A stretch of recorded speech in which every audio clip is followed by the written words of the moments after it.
Welcome to the morning after CFFL edition week 12, looking at the playoff race here.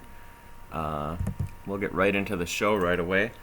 Take a look at the week that was here in the CFFL. First off, the game of the week, which helped decide the North Division. The Price is Right took down the Bruisers 47-45. The Price is Right clinched the division and will be locked into the 3 seed as they win behind Adrian Peterson's 21.5 points. They've now won 6 straight. One of the hottest team in the league. The Bruisers fall to 6-6 and are clinging to a playoff berth at the point, led by Andy Dalton, 16.5 points. The Kongs stay in the playoff race, although very slim chances, but still chances nonetheless, as they took down the Garbage Men 73-61.5. Russell Wilson had 28 points. Odell Beckham had another good game with 14 for the Garbage Men, as they are also right now sitting in the playoffs, but they're not guaranteed a spot at this point. Cardinals took down the Horn Dogs in possibly the Pyrrhic victory of the year, 52.5-37. Tom Brady had 17.5, but Brady was lost, and that'll be talked about a little later for don't know how long. Brian Hoyer had 12 for the Horn Dogs. Bone Storm took down the Bucks 83-48.5. Megatron and CJ Anderson led in with 43 points. They have clinched the number 2 seed in the Central Division. Alfred Blue at 9.5 for the Bucks, as they will not make the playoffs in their first year. The Black Dingoes keep their playoff hopes alive as they win 66.5-50.5 over the Badgers. Julius Thomas and Antonio Gates had a big day for the Black Dingoes as they had 27 points combined, and they snapped their 4-game losing streak. AJ Green had 15 for the Badgers, as right now they are sitting outside the playoffs with 1 week to go. And also we saw the Gargoyles take down Team LBM 97-50.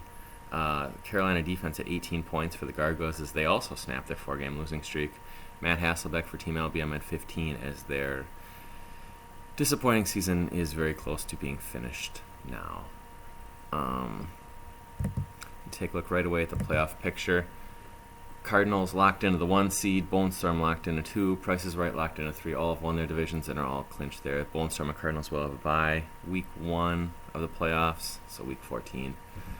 Team Price is Right will play the lowest seeded wildcard team. The wildcard is kind of a mess. The Garbage Men will play the Cardinals, a win and they're in. Horn Dogs play the Kongs, a win and they're in. They still can get in with a loss. They'll just need some help. Bruisers take on the Gargoyles. It'll be close if it's a win and in for them point-wise. Not for sure. Badgers will need a win and probably some help, or it's a really high scoring week as they take on the Bucks. Dingoes take on the Bone Storm. They have quite a few points. They'll need a win and a few other teams to lose.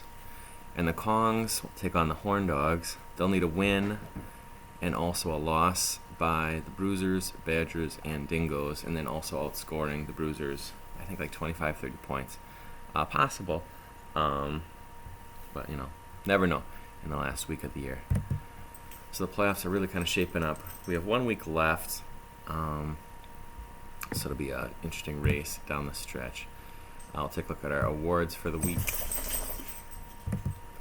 Player of the week went to Russell Wilson, as I mentioned earlier. He had 28 points, 5 touchdowns, 345 yards passing, and 14 rushing. His best game of the year, possibly is one of his best fantasy games ever. This was probably, I think, what most people expected him to have occasionally throughout the year, but he wasn't able to do it. But now maybe he's coming on late for the Kongs. Walk of Shame is another injury this week, my injury for my guy. Depending on the severity of the injury, my season could be in deep trouble. Early reports from NFL Network and Fox say 1 week at most, maybe 2. Schefter's the one who's saying it might be longer, so my fingers are crossed that it's not longer. Next week's game really doesn't matter for me, and week after I have a bye. So Gronk be back in 2 weeks, need you back. The puppies also agree that, yeah, we need Gronk back, don't we? Terrible if he's out.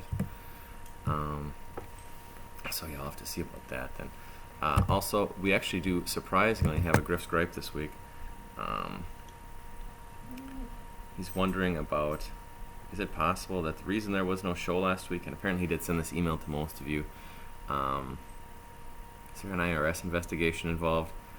Let me guess why you don't have time this week, C-Web. Just like the daily fantasy leagues, you are being investigated by the IRS. I can't wait until they find out that you keep most of our entry fees and don't claim it as income on your taxes.